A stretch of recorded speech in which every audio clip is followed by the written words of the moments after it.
எல்லாருக்கும் வணக்கம். இன்னைக்கு மகளிர் தினம். தமிழ்நாடு முழுக்க இருக்கிற என்னுடைய அம்மா, அக்கா, தங்கச்சி, தோழின்னு உங்க அத்தனை பேருக்கும் இந்த தினத்தில வாழ்த்து சொல்லாம இருக்க முடியாது. உங்கள் அனைவருக்கும் என்னுடைய மகளிர் தின வாழ்த்துக்கள்.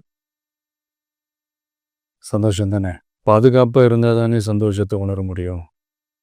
அப்படி எந்த பாதுகாப்பும் இல்லாதப்போ, இன்செக்யூரிட்டியா இருக்கிறப்போ, எந்த சந்தோஷமும் இருக்காது தானே!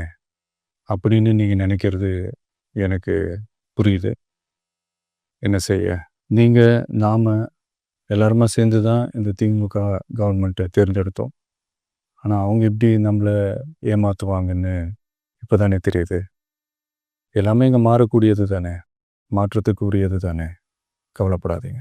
2026ல நீங்க எல்லாரும் சேர்ந்து, இல்ல நாம் எல்லாரும் சேர்ந்து, இந்த மகளிருக்கான பாதுகாப்பை உறுதி செய்ய தவறிய இவங்கள மாத்துவோம். அதுக்கு இந்த மகளிர் தினமான இன்னைக்கு நாம் எல்லாருமா சேர்ந்து உறுதியேற்போம்.